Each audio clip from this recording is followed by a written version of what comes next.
Warning. Swearing may be used on this stream cause we're grown. If you are easily offended, tighten up. Content provided on this stream is intended for entertainment purposes only. It should not be construed as legal or medical advice, and should not be relied upon or acted upon.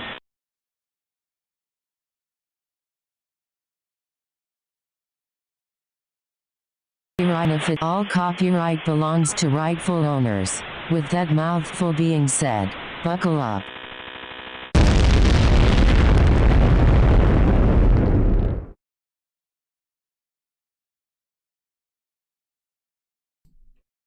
Welcome guys, good evening. How am I still muted? God damn. Can you hear me? Audience, let me know in chat if you can hear me. Can you hear me in chat? Type in chat if you can hear me. Testing. Yes, Deathwish Dina, welcome. Hi guys, good evening. My name is Tanya Vital. I am a UK actor and content creator, and this is my chat show, I guess we'll call it, FTC Chats, where we speak to UK industry creatives, professionals about their experiences, about opportunities, and showcasing some Northern UK talent. Tonight, I am joined by two amazing people, some of my closest acting friends, Liz and Jim, Liz Simmons and so I've put you full government there, James. I'll call you James and not Jim, shall I? James Lewis and Liz Simmons, two UK actors and now filmmakers. So tonight we're gonna be, hey Ken, how you doing? How you doing, Ken? Welcome to the stream. Tonight we're going to be screening their new film that they made entirely, or not so entirely, with an iPhone called The Boxer. And then we're going to do a Q&A after the show, after the screening. But I will tell you this, chat. I will tell you this. James is an excellent games master of Among Us. Not Among Us. What to call it? Not Among Us. Would you rather? So let me unmute these guys. So if you look in the chat, you will see there is a poll, and we're going to be, throughout the night, we're going to be polling like would you rather questions. You've seen the disclaimer. The would you rather is probably going to get disgusting. So if you're a prude, leave now. If not, stick with us. So before I introduce you guys, let me read your biographies. So let's start with. Hold on now. Let's start with Liz. Liz Simmons is from Barnsley, trained at Birmingham School of Acting, just filmed BFI-funded short film Pickles with Bradford-based Cosmo Square Films, is that right? Cosmo Square Films, yeah. Tinned Up at Oldham Coliseum, Pests at Hope Mill Theatre, The Shed Crew, which we will get to later, and wrote and produced 12 Miles North of Sheffield, cast in Doncaster and Bolton Octagon. James Lewis was born and bred in Bradford, gang. Trained at Italia Conti and lived in London for 13 years. Recent TV credits include Brassic with Joe Gilgan, Doctor Who. Bloody hell, did you do Doctor Who? All Creatures Great and Small, Hollyoaks, Coronation Street, Scott and Bailey. You missed out Pennyworth. I only know because we both did Pennyworth. Theatre is Up and Under with John Godber, Shed Crew with Red Ladder, The Stretch with MAP Productions, When Both Sides Surrender for 53.2, Shirley, at Hope Mill Theatre, and Hourglass House with Commonwealth Theatre Bradford. Welcome, Liz and James. You couldn't hear me because you were muted, James, but I was just saying to chat that I used your whole government name, so it won't be Jim tonight, it'll be James. All right. So welcome to the show, man. How you doing? Good. How are you? Yeah, you know, fair to middling. It's I've not seen you for how long now? Way before lockdown started, right? So how's lockdown life treating you? What's good in the hood? I mean, the first one was hard it was tough, wasn't it? It was fucking 6 months of nothing. Yeah, You know what well, I mean? I've never left lockdown. I've been in it since March. I've never left, so I've no idea. I've been lucky because I'm back at work now and working in a school. But that first lockdown, it was tough, wasn't it? It was like just try to find things to do, and I can't. I'm not one of those people who can give myself things to do. I need to be like given it, you know, or kind of have a focus or a project, and I can't just make it happen. So it was like it was tough the first time, but we got through it and we made the boxer out of it. So there was that, you know. So we go on, keep going. Well, that's it. Yeah, I mean, to be honest with you, we're going to get to this after the screening, but a lot of us felt that pressure to be, especially creative people, like to be productive. Like, oh God, I must do something, and that's pretty much how my shows were born, I guess, out of the necessity of trying to keep my sanity and do something for my community at the same time. So. As I was saying to you, kind of just off stream just a minute ago, the COVID virus basically left me homeless and jobless. So I was like, nah, I'm not just going to sit and be crying because I would have been in bed all day otherwise. So I developed a showcase for artists from Bradford, and then that's developed into 3 shows now and a gaming section. So, you know, I think we were all on that creative vibe. Hi Jade Lipuff, welcome to the stream. I appreciate you being here with your salad. I appreciate it. Everyone's having the tea out there. I was scoffing mine just before, quickly. I know it's a bit of a weird time, isn't it? 8 o'clock. People are putting the kids to bed and having the tea and all that, but otherwise, you know, it gets late, doesn't it? It gets late. Liz, what about you? How have you been since I last saw you? Well, just before we went into lockdown, I'd been like pretty fed up. I'd been working in a Barnsley bus station in a coffee shop for I'd been there like 2 years, but I'd gone off and done a couple of plays and stuff. And then I've been there for like 6 months solid, and I was feeling really fed up. And just really I've spoken to quite a few people who have said that just before we went into lockdown that everything was just a bit too much, and they just need it was actually a welcome break from everything, and it was for me. I was at a point where I was like, I've got to change something in my life. Like, I can't carry on like this. And then this happened, and then I just sat on the floor outside in the back garden because we didn't have any furniture, but it was sunny. I just sat on the floor for like 2 weeks in the sun, and I was like, well, I can't make anything because everything's really shit in the world, and how can I make something when there's all this badness happening? So I just didn't really know. It was a weird time. I was really grateful for the stop. Yeah. But at the same time, the industry that I've been trying to get in for 11 years was gone. Yeah. And my day job was gone, and all of a sudden I was like, what's the point of me? Oh. Why am I here? So 2 things. It was a really welcome rest, and I was we were really lucky. We can't complain really. We were comfortable, you know. We were fine. Yeah. But just strange when you've suddenly got nothing to do. I know. Yeah. Sorry, just hold on 2 seconds, guys. Hold on 2 seconds. Where's my bloody? I just need to get rid of something real quick. Real quick. So my mods are on it. Well done, mods. All right, yeah, so same thing really. I was like, we've struggled to get in this industry for so long, for various reasons, being northern, being working class, being a person of colour, being a woman, whatever it is, there's always another hurdle to get over. And I just knew that as soon as organisations and theatres and TV companies were having to make those decisions, those survival decisions about cutting this and stopping this and that the other, and I just knew that set people were going to be at the back of the queue. So that's kind of why I created the show. I was like, fuck that, I'm creating something to give people from our area an outlet to kind of showcase their talents and show people we're not invisible, we are here. So that's pretty much how I felt. And it's good that you're doing it and that you're kind of taking it off your own back rather than just being waiting for someone else to do it, or kind of being jumping on, you know, some other fucker's kind of idea or whatever and just getting out and doing it yourself. Because I think that's what people realise now. You know, one of the things that I think that a lot of people are realising is, fuck it, you can do it. It don't have to be all glitz and glamour and all that. Yeah. If you've got a creative mindset,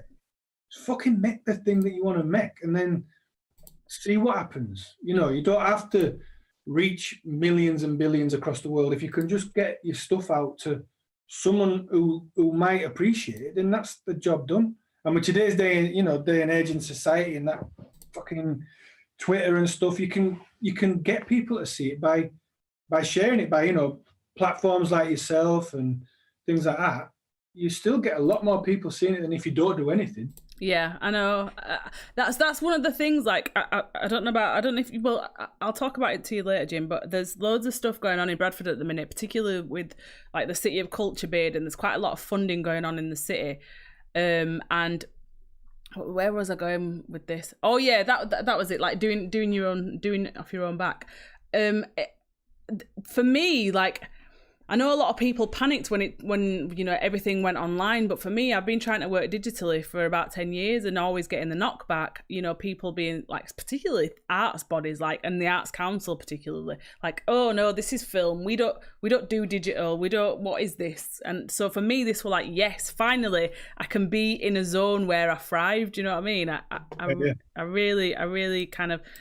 A lot of us have had to create our own stuff for a long time. So for me, this was like, yeah, all right, this is the opportunity to kind of show what we can do.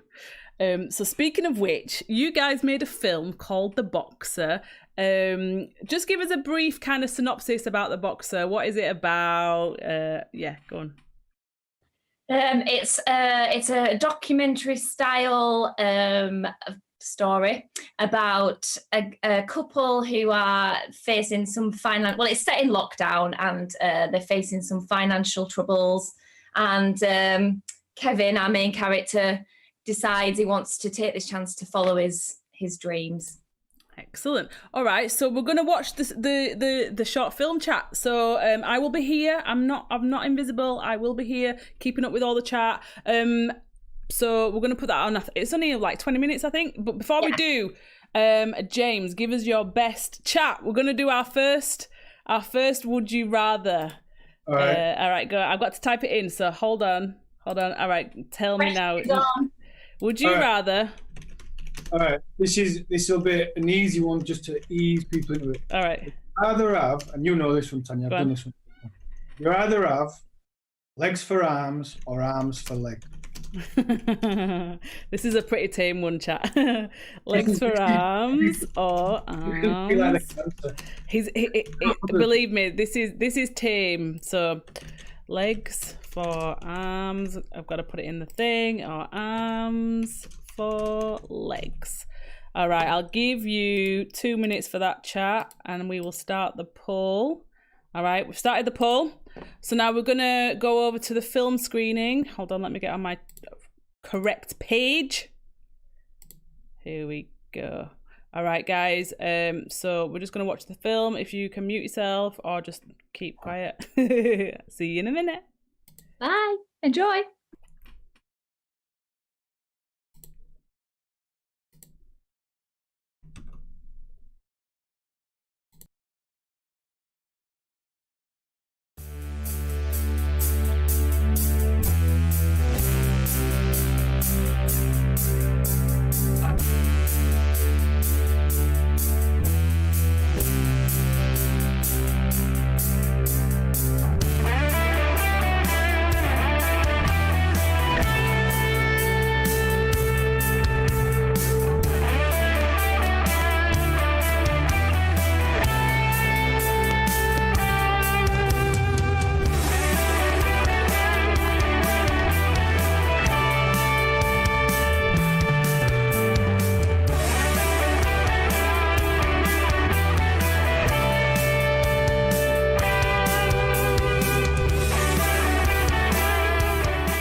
Can't quit ever. You know, you've got to show up. You've got to turn up ready to fight. It takes a lot of determination. You've got to train hard and fight hard, and you can have results, We can have excuses. You can't have both. How was that? That sound good? I think it sounded good, that. Yeah, keep that one in there. Yeah, I like that. Yeah. Cool. Lockdown's not really been that different for me. I'm still working, so. Laura, What? have you seen my training hat? What? Have you seen my special training hat? It's boiling outside. But I need it for drilling. Oh, for God's sake. Kevin, I'm supposed to be doing this interview. I've got to get to work, you know. This is it. That's where I used to work.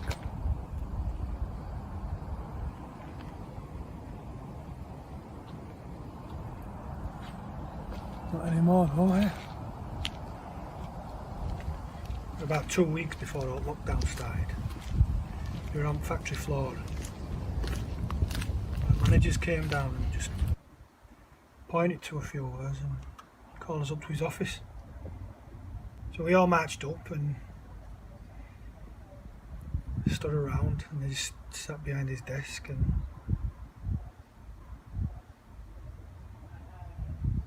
he says, "That's it, lads. Making you all redundant. No warning, no notice, nothing. He says, don't need you anymore. Got to make cutbacks. And you have to go." That was it. Give us his marching orders and escort us off the premises.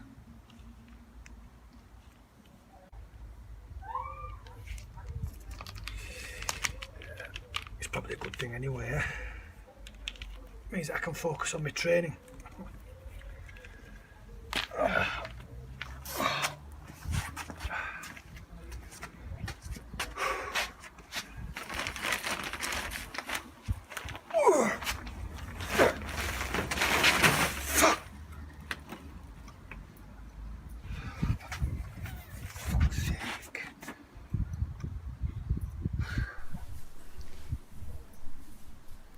What attracted me to Kevin?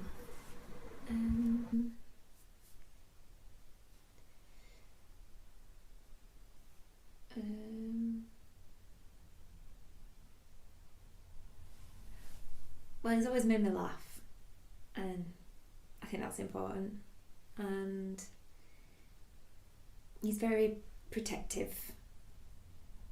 I've always felt really safe with him, and I like that. I think he'll make a really good dad one day.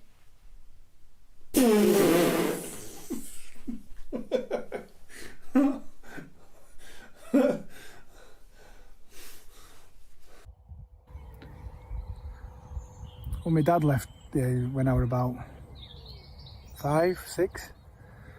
One of the earliest memories that I had of him were me watching the boxing.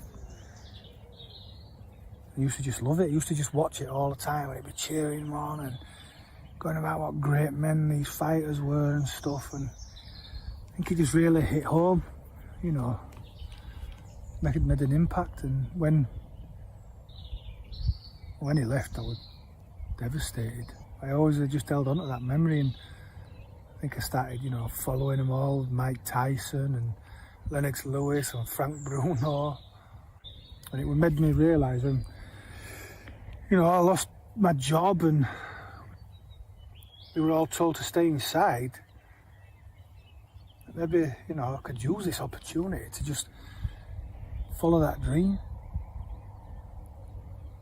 And I think that, you know, if I can do it, when I can do it, become a pro, I'd be make him proud. You know what I mean? Maybe come and see me.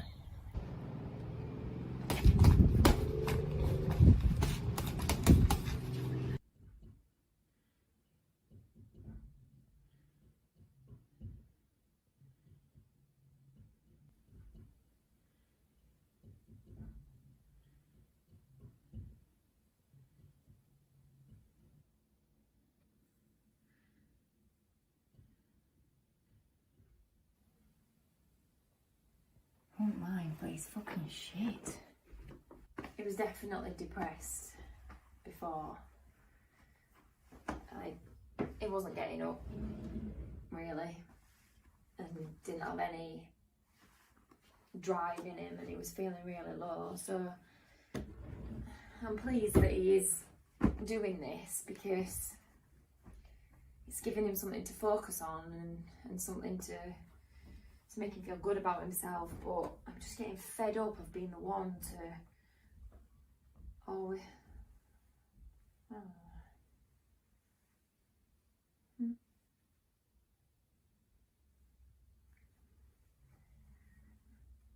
My sister gave me these because she was chucking them out, so it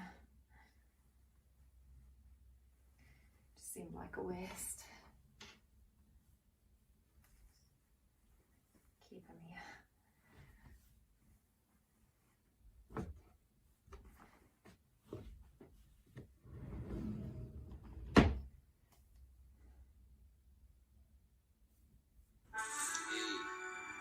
Let me congratulate you on taking this first step to achieving your full potential as a man. I'm John Fontaine. And 10 years ago, I was just like you. Pathetic, deluded, on the verge of being single. But by clicking on this video today, you have opened the door to success, confidence, vitality.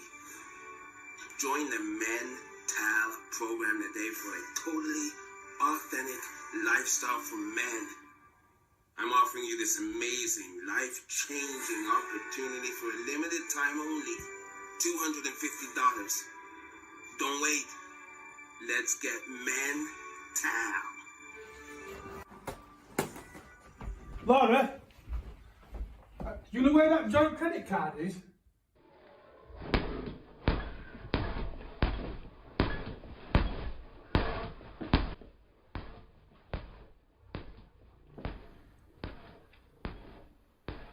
He's trying to get a job.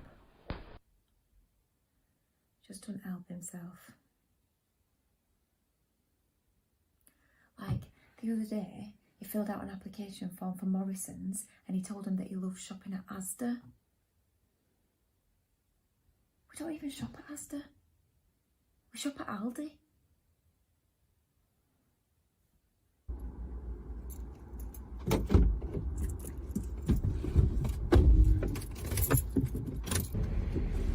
Got some news.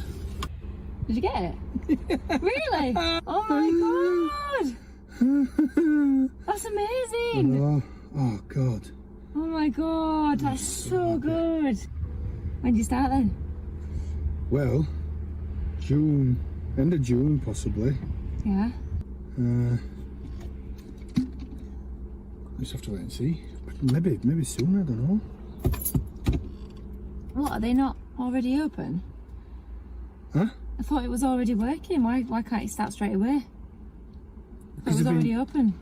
No, they've been open for ages, but it's been shut because of lockdown, hasn't it? They all have. All gyms have been shut. Gym? Huh? You've got a job in a gym? No, it's not a job. I found a boxing gym. I've been looking for boxing gyms so I can get some amateur fights under my belt. I found one. Are you winding me up? No. I've got some fights coming up at end of June, apparently. Hopefully. And I want to see if I can get a... Are you being serious? Yeah, man.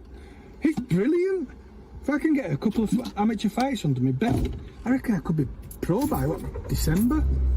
Go ahead. I know. Oh. I thought your news was that you had a job. I thought that was your news, that you'd got a job. Oh, no. No, I ain't got a job. This is good though. If I get a couple of fights under my belt, I could be pro by December and then... Oh, mate. I'll be raking money in.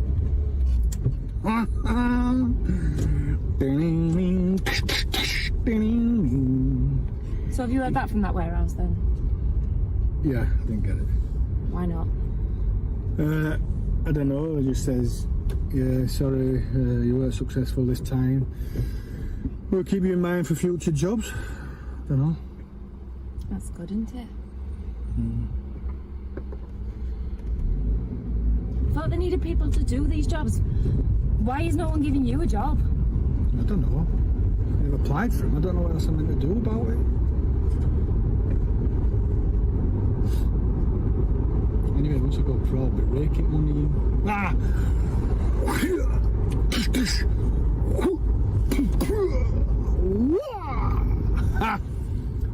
Oh, mint.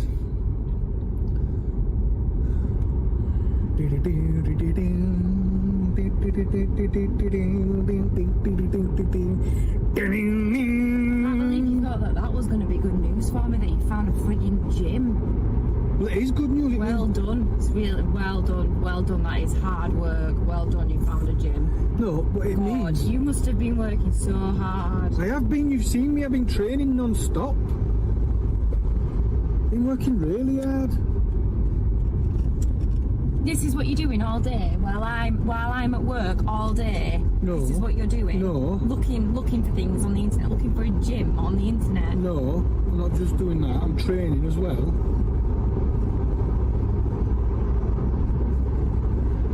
You do know that we can't just live on my wage, don't you? Yeah. Do you realise that? Yeah. Because it feels like you don't. It feels like you don't realise that. I'm getting really sick of telling you all the time. Okay, that's great. And how can I help you today? I want to transfer the money that's in that savings account into my joint account, please. Okay, no problem. So that's the account ending 965, the one called Baby Fund. Is that correct? Yeah. Oh, you've got £205 in there. Well done. Thanks. I can't save me. I was trying to save for a Gucci belt, but I couldn't stop buying porn star martinis when I went out. Just got a fake one in the end, no one can tell. Well, that's all gone through for you. Is there anything else I can help you with? No, that's everything. Thank you. Good luck with your baby. I don't have one. Sorry? I don't have a baby. Right. I mean, it was for that, but now it's for my gas bill. Oh, okay. Thanks for your call. Thanks. Have a lovely day. You too. Bye now. Bye. Bye. Bye.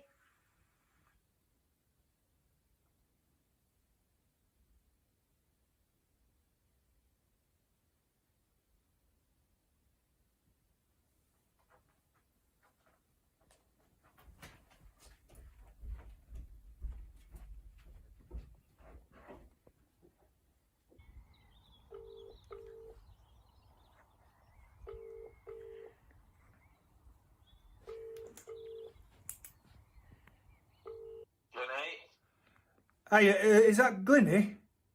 Yeah, Glennie's gym, boxing gym. yeah, that's right, yeah. I'm just, my name's Kevin. I'm just ringing up because I've seen on your website that you do amateur fights, and Right.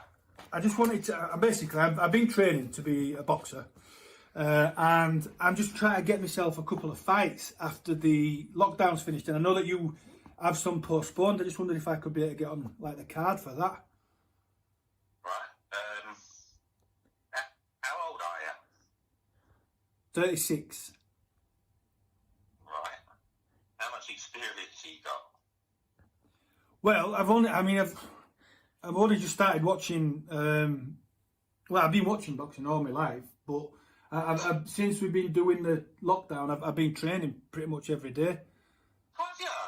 Yeah, Have you? That's nice. Right. yeah. Cheers. So Kevin, right? Yeah. Just right. Let me just get this straight. You're 36, Yes. and you ain't never stepped in a fucking ring before. No. And you're asking me, can I sort you out with a fight? Yeah. You don't fucking laugh, mate. You're wasting my time. Well, You wasted your own... What? No, go on. well, I just honestly, if you've seen the amount, I genuinely believe that I'm naturally gifted, and I think if you just saw me, give me a chance, you know, you wouldn't regret it, genuinely. Right. No. Do you know what? Yeah. No, I'll stick you right up, mate. We'll sort you out. You'll be top of the card. Yeah. Right, how does that sound? Yeah, that sounds great. Not a fucking chance. You're a fucking joker. Jesus Christ, you're 36, you've never stepped in a fucking ring before, and you ring me to try and sort you out with a fight? That's a fucking lot. You're wasting my time, mate. You're wasting your own fucking time. You wasted your mum's time when she scraped you off the fucking mattress. What's a fucking joke, you cunt?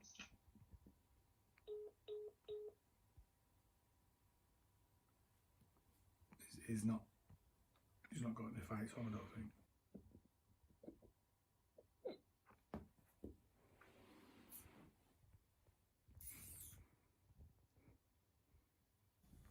I think that I started doing it because I thought it'd bring me closer to my dad.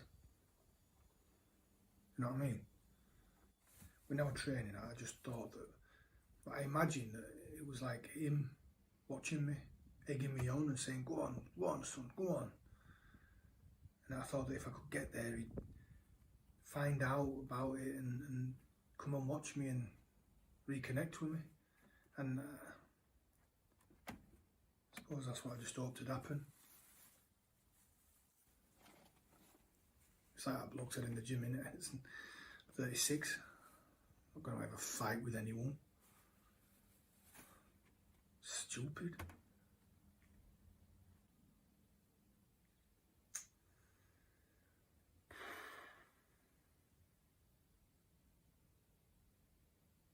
Don't know what else to say. Yeah, I think that's it. I'm gonna go make a tea.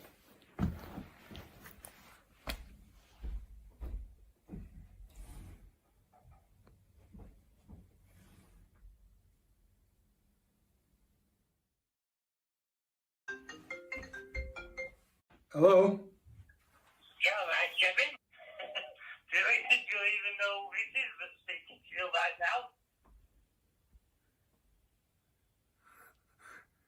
Is that you, Dad? Yes, it is. You're correct. Jackpot, bingo. All in one. You got it. It's me, it's your dad. How are you? I'm alright, how are you? I'm alright. I'm all the better for seeing you here. Well, I can't see you here. I can't see you, but I can hear you anyway, and that's just as good. I'm all the better for hearing you. That's how I am. Where have you been? Where have I been? Where have I been? Where am I? It's more like it. I've been left and right and up and down and over and under and semicircle, back circle on myself and right back round again. You know what I'm like, mate, don't you? Oh, God, it's so good to hear from you. I know, it's really good to hear from you. Not that you from me, but it's still great to hear from you, on you, with you, great to hear you. And listen, Kevin, I don't know, do you fancy having a bit of a chat? Yeah, just hang on, let me get this. Yeah. I knew you'd say that, I knew I could rely on you. Yeah, of course. I fancy the chat, because I'm not seeing you for so long, and... Oh, yeah.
All right, guys, I'm going to ask you to unmute yourselves again.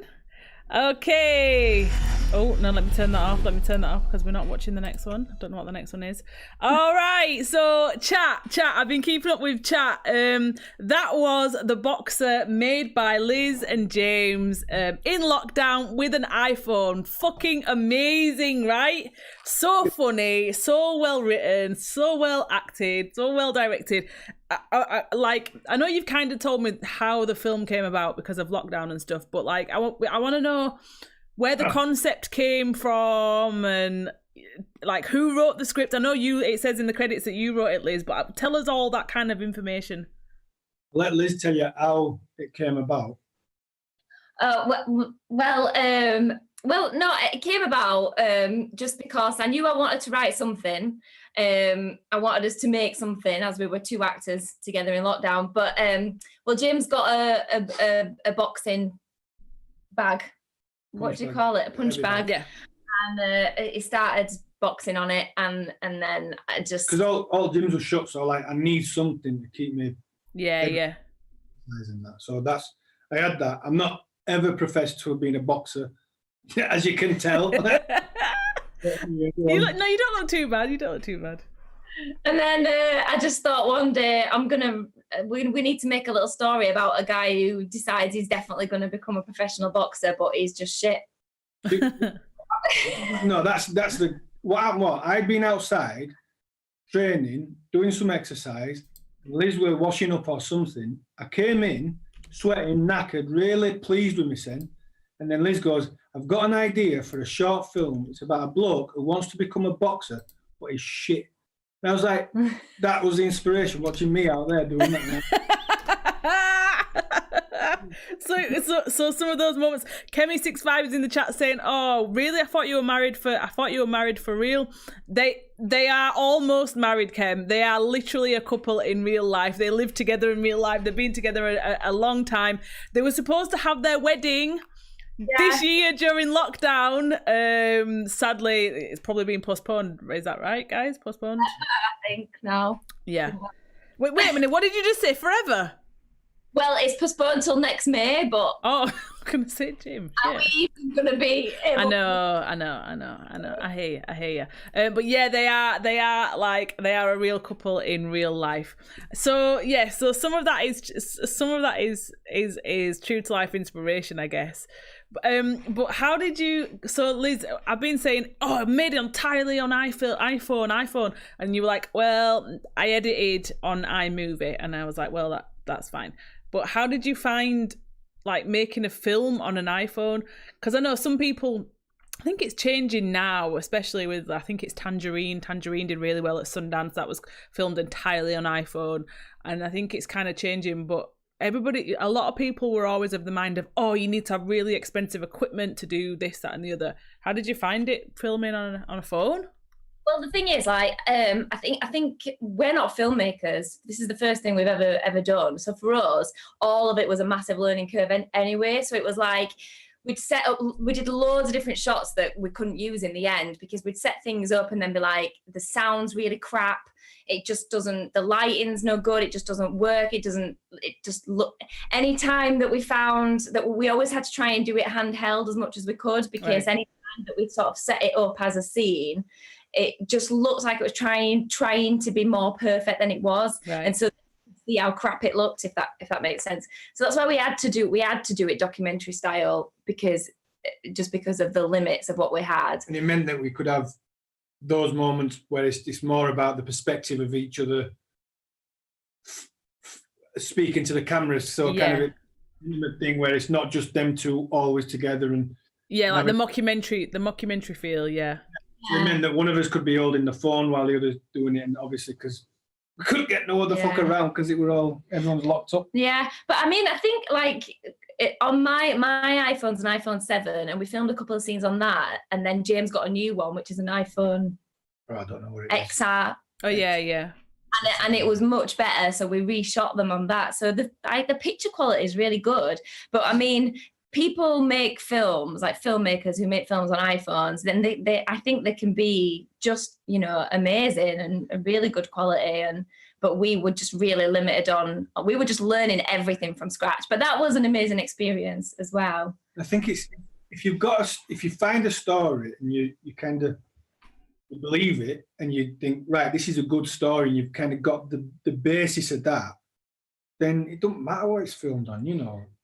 As long as the story goes through and, you know, hopefully people like it and stuff, then you can forgive all the other stuff, because it's the story's what and one thing I really felt from it afterwards was like how freeing it felt to know that we could tell a story just with a phone. Like we didn't need anything else. I mean, obviously I had the computer to edit it on, but just with a phone. You could have done, if you could have done it on a phone. You could have. Well, it's iMovie, it's the same. Mm-hmm. Yeah, it's on your phone anyway, innit? But yeah, that's a really freeing thing to know that actually you don't need all that stuff.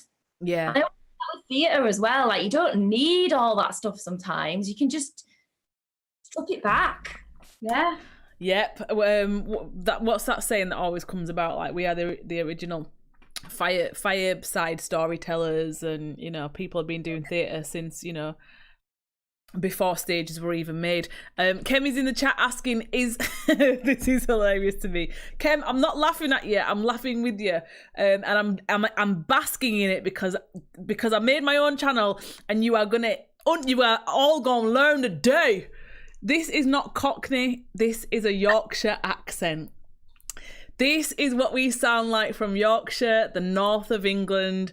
For all my American viewers tonight, including Kem, welcome to the other half of the UK.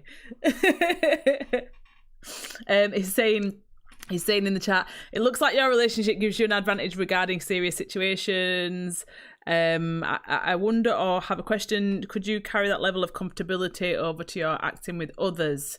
So I guess he's saying, are you able to kind of recreate this level of intimacy that you found in The Boxer with other people? Yeah, I think as actors, you kind of, that's our job, innit? You know, and that's what you have to do. When you think, I think that what me and Liz have, and that comes across in The Boxer, is a dynamic that is me and Liz. You know, a lot like that car scene. I mean, that's what he's mentioned in the chat, specifically the car scene. He said that was so like realistic. We've had very similar conversations, but just about totally different things. You know, that's something that kind of comes from our relationship. And the other thing is that me and Liz met doing a play together. You know, and we've worked together Christ knows how many times since. So our working dynamic is very kind of similar anyway, because we've spent so much time working together, as well as being a couple, you know what I mean? Mm-hmm. So that's a benefit of what we've got. But yeah, as an actor, you know, it's our job to kind of be able to create chemistry with someone else, and sometimes people you don't like that much as well. I'll never forget this one job I did. When I first started out, I used to do like murder mystery. I hope he's not going to watch this. Murder mystery kind of stuff. So you'd go to a hotel and that somebody had been murdered, and then you'd be the reporter or whatever, and you know you'd do the whole mystery thing. And I had to couple up with, oh God, I hope he's not going to see this. I had to couple up one time with a guy, and he had green teeth, guys. I'm telling you, he had green teeth, and we had to be a couple. How did you manage to get green teeth? He probably never brushed them. Jesus Christ. Yeah. It's not always. You're not always teamed up with. I don't even know who's hot anymore. Chadwick Boseman or whoever. What are you saying? You have to kiss. Yeah, we had to kiss. Why do you think I feel sick? Why? I mean, I wouldn't care if I didn't have to kiss the guy. We were a couple. We had. Ooh! Oh God, sir! If you are watching, I hope you've treated your teeth better since then. Yeah. So I guess.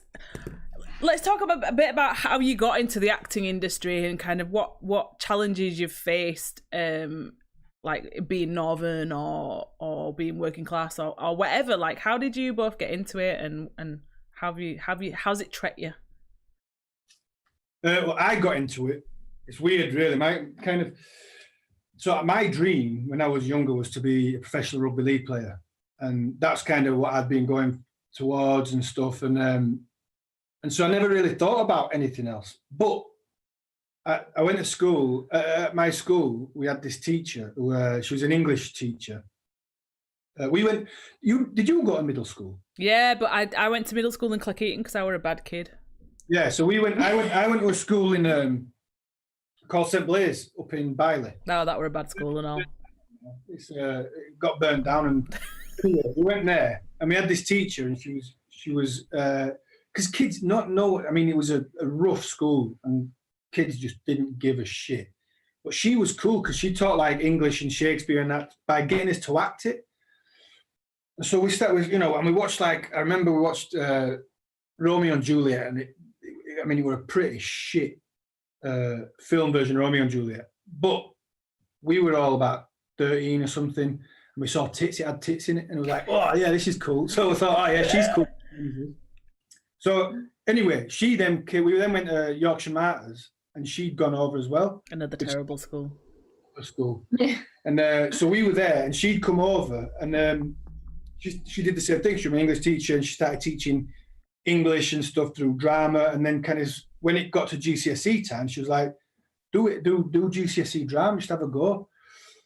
So I did that, really enjoyed it, blah, blah, blah. Then went on to do A-level drama. And then it got to a point where she was like, why don't you apply to go to drama school? I was like, I'm not going to drama school.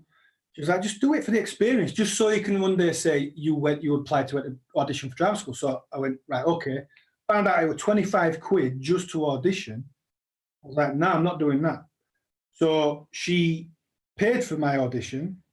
Her and her husband drove me down to London, and then we stayed at my auntie's. That's 200 miles, guys, from where we live, 200 miles to London. The teacher drove. Yeah, it was mad. And we stayed at my auntie's flat, in this tiny little flat in London. And we stayed there the night. She got me to do my audition pieces in this tiny little flat in front of my auntie and uncle. And I just do it over and over. Went to the audition the next day. She took me down the tube. And I'm 17 at this time. So, but I don't, I was like, I'm only going for a fucking experience. This is mad. And it was brilliant because it was like all these kids and that were all a bit poncy and rare. And we sat in there, and I'd gone and I got a Feeler t-shirt. And I'm just like sat there waiting to go in. And anyway, I did my audition, and then he says, right, we're going to need to see you later on this afternoon. I thought, oh, fucking hell. So I've not even done good enough. Not knowing what a recall was, I thought, oh, I've not done good enough, so they want to see me again. Got this recall, did it, and then that was that. And so a week later, I was playing a rugby league game and smashed my eye up. So my eye was like closed like that for 6 weeks, couldn't open my eye. And that was pretty much my rugby career gone. And then a week after that, I found out I got into drama school. But didn't get a scholarship, so couldn't afford to go. So she paid for my first 2 terms at drama school, which was $6,000. And then during the whole time, paid for it and did a load of fundraising. She raised a load of money. My mum and dad scraped together a little bit, what they could, but she paid for a load. First 2 terms, managed to scrape that together. So I went down to drama school, and I was loving it, and it was brilliant, and I enjoyed the whole thing. The end of the second term was about to come up, and I'd not got any more money, so I was like, fuck, I'm going to have to leave. She sent me down a cheque for the 3rd term, and the day that cheque arrived, or maybe I might be a bit of poetic license here, but basically I then got a scholarship, so I could tell her that I didn't have to pay the cheque. So that was it. And then 3 years at drama school, absolutely loved it. And then lived in London for 13 years, struggling to make it as an actor, which was fucking hard. London is just hard to live anyway. Yeah, I know what that's like. Exactly. You know what it's like. And it's like then, but not getting seen for anything. And it was like, what's happening? And you get bits and pieces here and there, and I just found it fucking hard. Moved up to Manchester. I changed agents and all that. Things started to tick over. But one of the things that I realised was that I, as a northern working class actor, and not even maybe knowing, but by subconscious osmosis or whatever, I was going into auditions being mega apologetic, mega grateful. I mean, like, oh, thanks for seeing me, this, that, and the other. And it's like, I was like, one day I was like, fuck this. And he was playing a part. It was for Waterloo Road, and which is like a school drama. Yeah, and it was set in Rochdale, so you had to go and audition in Rochdale. And I went, and I went. I was like, you know what, fuck this. So I was playing the part of a drug dealer. I was auditioning for the part of a drug dealer. So I'm just going to go in character, and the casting director started asking me these questions, and then her and the director started going off on a tangent. I thought, and I was like, I'm just going to get in, stay in character. And they started talking. And I just went, can we just get on with it, please?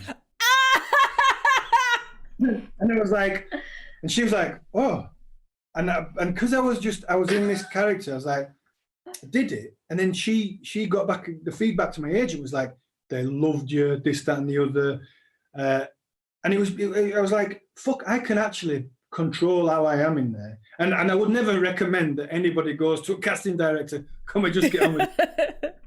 But it just worked then. And I was like, so I can control how I feel in there. I don't have to be subservient to these people. Mm-hmm.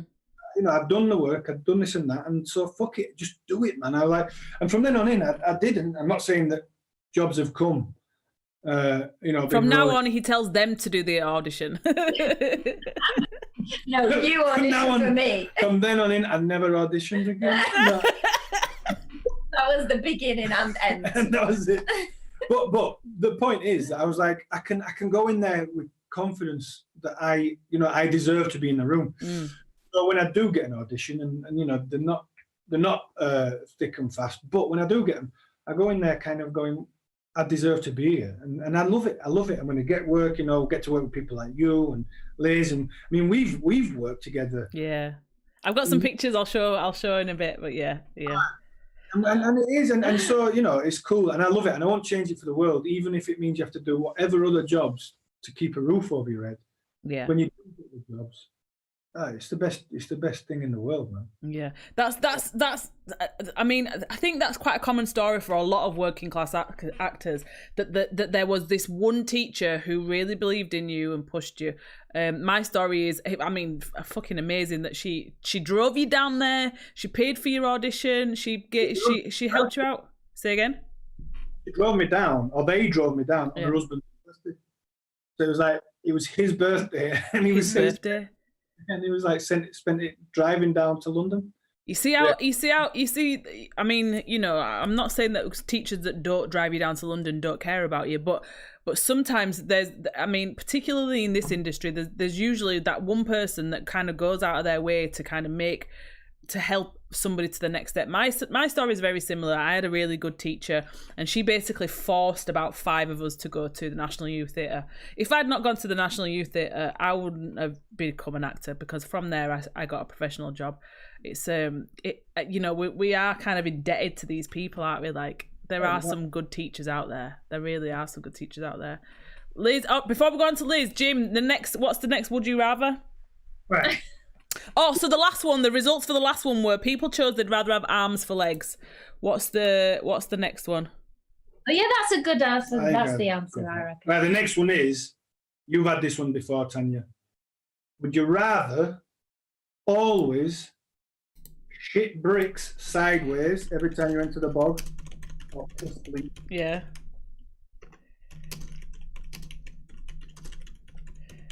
Yeah. Or piss bleach, that's it. Oh, shit brick sideways. Oh God. All right, chat. I told you it was gonna get gross. All right. Shit bricks sideways. Sideways. Or piss bleach. Okay. Chat. You've got 2 minutes. Oh shit! It's not letting me do it because I'm gonna have to type it a bit different. Because it's like, you're swearing. We don't like it. Twitch is like a proper grandma. Okay, let's try that. Nah, it's not having it. I'll have to put poo. Poo bricks. Same difference. Poo bricks sideways, or we. Hold on, chat. Hold on. Twitch is ruining you, would you rather? Do you know what I mean? Like, god damn, girl. No floor.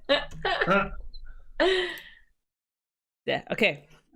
All right, Liz, on to you. How did you get into acting and like any challenges that you faced? Oh God, I'm still facing challenges all the time. It's so hard. Well, a bit different to you two. I knew I really wanted to do it from being like 10 or maybe a bit younger. I just really liked it. I just really wanted to do it.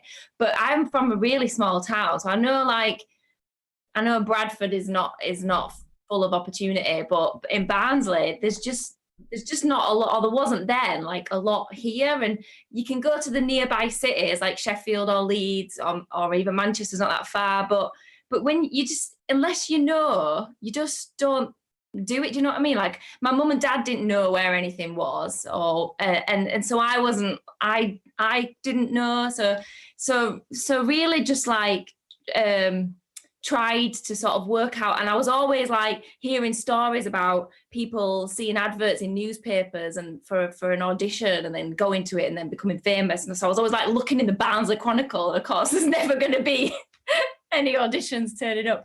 Or, you know, like producers going to schools to look for kids and stuff. And like no one ever came to Barnsley. Well, they did when they were making Kes, but that was it. And anyway, so I always knew I wanted to do it, and then I wanted to go to drama school.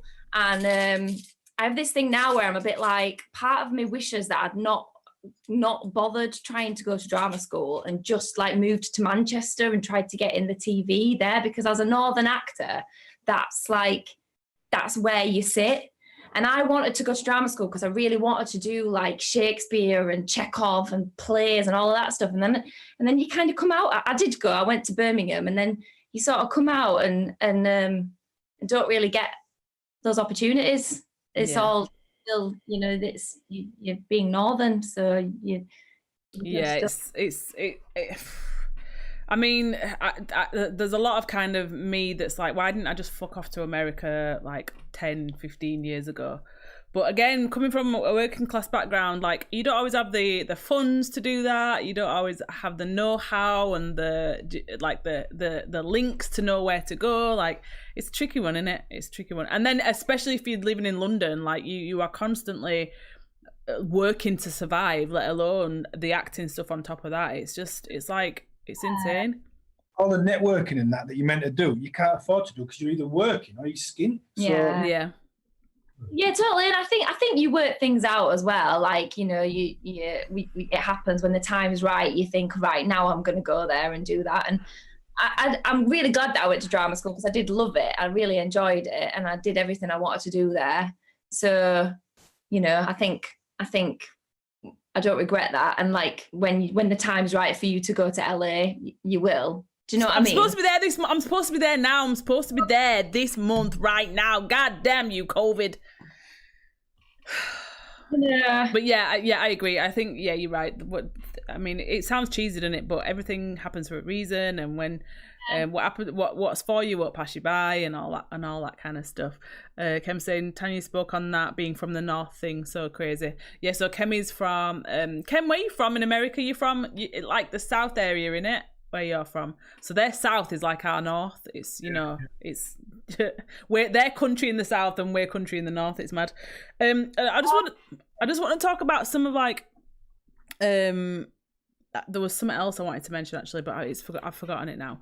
But like some of the shots that you had in the film, like particularly like the silhouette stuff. And like Liz, Jim, obviously you're an amazing actor, but there was some Liz does subtlety, like screen subtlety really well, like particularly the mirror shots where you were looking in the just little things. Like, was it just a case of like that was the good footage that you had that you used, or how did you come up with, all right, this is what we're gonna do? We're gonna have a silhouette shot. Like, I love all the technical stuff that kind of fascinates me. All of it was totally just because we had the freedom of so much time, because there was no time limit of when it had to be finished.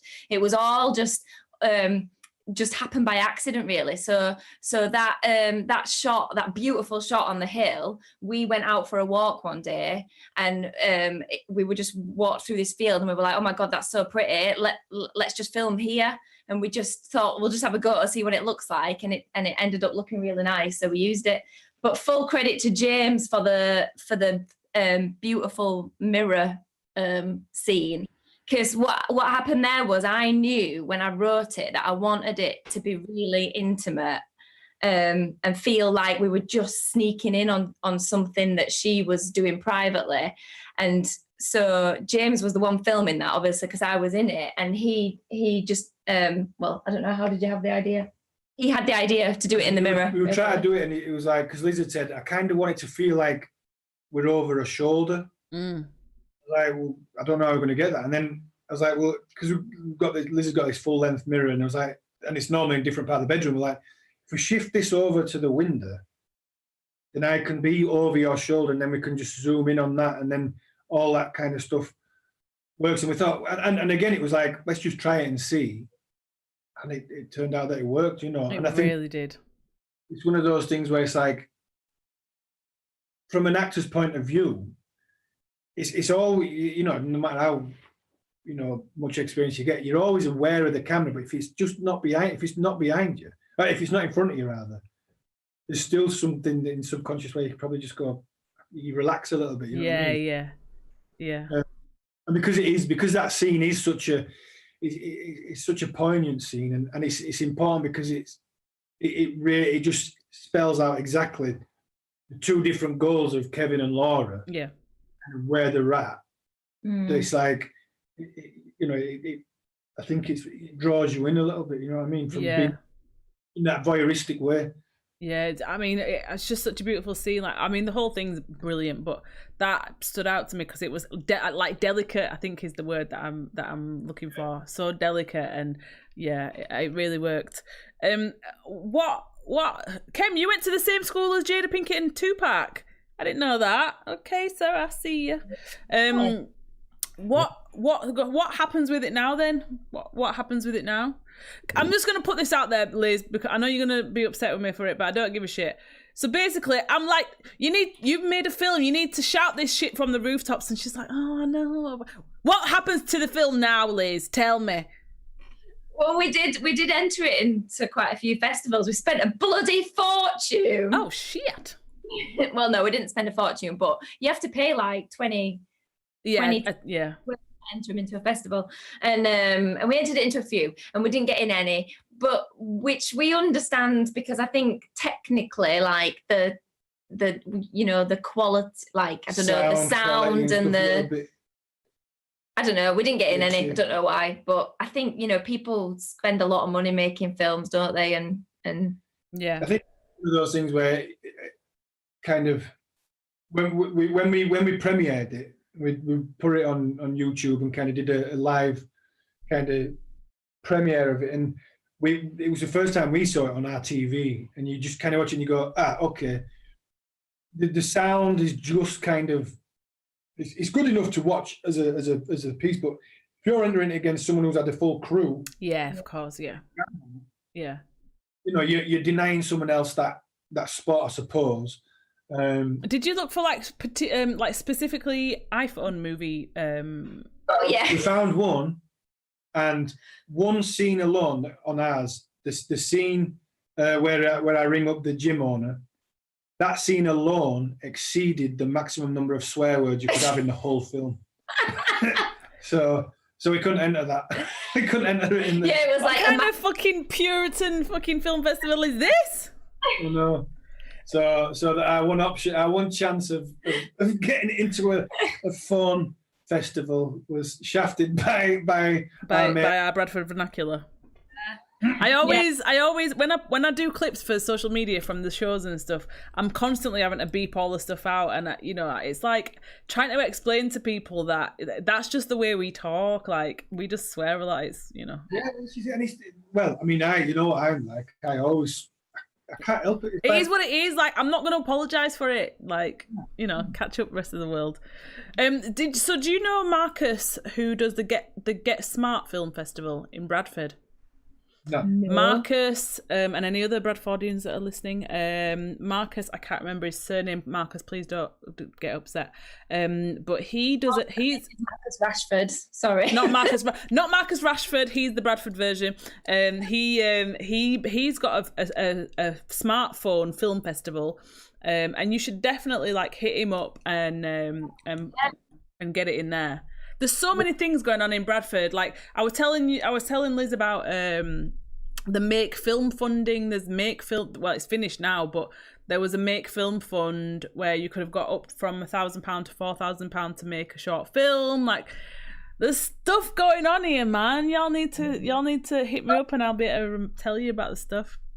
No, well, we need to kind of get. I mean, I ain't kind of touched base with Bradford for a while, really. Apart from my mum and dad, you know, it's like I am kind of. You just kind of get your, you know, I get stuck wherever I'm at. That's where I'm at, you know. And well, to be honest with you, there's not much been going on here for a long time, but because of the City of Culture bid and stuff, there's so much going on now. So. Yeah, but we both went off Twitter for ages because we started to go a bit like we can't. Yeah, it got a bit dark, didn't it? Yeah, it was only like just before putting the film out, so like last week that I went back on it to start tweeting about it on there. So we've probably missed so much stuff from not going on Twitter, but you just kind of need to silence it a bit sometimes, don't you? Yeah, Twitter can be. She says, "Chat, I'm from the north, so you're gonna hear me say things." Oh, Kemi's on about when I'm telling my chat that I'm gonna swear all the time. It is what it is. All right, so I think we've come to the end, guys. Is there anything that you wanna question? You wanna ask chat? You wanna say to chat or me or what are your last words? Yes. Thanks for watching. Really fun. Hope you enjoyed it. Thanks for coming on. Right, I've got one last would you rather. Oh, wait. Before we do the last would you rather, I'm going to show chat our pictures from, you'll have to look on your second device, guys. But this is from a show that we did together. So this is from Shed Crew. As you can see, James is being a race car driver. And here Liz again is having a baby. Liz has children or talks about children quite well in most things. There she is having a baby. Oh, there it is. And then here we've got, guys, please tell me about these. Do you remember these fucking mattresses? Hang on, we're a bit lagging behind on this. All right, so what we're looking at now is the fucking dusty mattresses that we were like, trampoline, and then they were so dusty and they had loads of fucking fleas in them. Do you remember we were all getting bit? I was like, I'm glad. Oh, there you go. Yeah. I'm so glad. Where did you get all these from? I nabbed them from the what do you call it? Red Ladder Facebook page just before we jumped on chat. And then there we go. There's James in his crack den with our Liddell there. How is Liddell? I'm not spoke to him. He's been busy. He's been doing his one-man show. So there's Jim throwing me out of the bloody crack den. This play was good. This was a good play. The venue was ace. It was in a big warehouse. But I'm telling you, people. Yeah. So this is I think this is the last shot. It's really cool to do theatre not in a theatre. Yeah, tell us before we go. Tell us quickly about the show. I'll let you tell us about the show and like about theatre compared to TV and stuff. Oh well, I mean, the Shed Crew was without a doubt one of the best shows because we did it in a non-traditional theatre space. We did it in a warehouse. Albion Electrics in Leeds. Proper warehouse, like dirty. A working warehouse, wasn't it? And we had it for a month or whatever, and we turned it into this cool playground, really. And we did a show called The Shed Crew, which was based on a book that was based on the true story and lives of a group of youths from Leeds who were like feral kids, really, feral kids, street kids. They were like the part of the kind of the underclass, really, were they? They were all part of that ignored kind of part of society that gets kind of just thrown away and given up on. And there were all these young kids who were joyriders and glue sniffers and kind of, you know, no hopers, you know, and then this guy comes along and kind of he's a bit of a kind of mixed up dude himself, but he's well educated, and he kind of takes him under his wing and starts teaching them about poetry and kind of language, and educates them on their, you know, the fact that you don't have to be dumbed down in order to kind of express yourself. You don't have to always just express yourself with violence and this, that, and the other, and kind of anarchy, you know. And it's about kind of how these kids who have been given up on by their families, by society, and we're constantly getting in trouble. We're given this love for language and love for poetry, and how they kind of form this bond. And it was brilliant. The show was fantastic. It was all one long poem, essentially.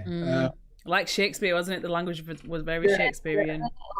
And the lighting, the set, and everything was just fucking amazing. And the guys came to watch it. A lot of the guys, the real people, came to watch it and loved it. And we had, like, you know, there's rave scenes, and they were there kind of raving along, and we met a lot of the characters that we'd been playing afterwards and kind of chatted with them, and they were telling us about what life was like and stuff. And it was mint, wasn't it? It was such a good experience. And you compare, that's the kind of theatre I love to do. I think it's poignant. I think the reason I kind of chose that was because it's poignant now, particularly when we're talking about like the forgotten like demographics in society, and how art and creativity can broaden one's perspective, but it can kind of, like, for me, particularly in Bradford as well, because Bradford's a shithole, like, art really enabled me to have some form of escapism. And I think it's really important, especially when the government are trying to take things like that away. Like, it's very important for us to kind of really bring that back to people, you know, I feel.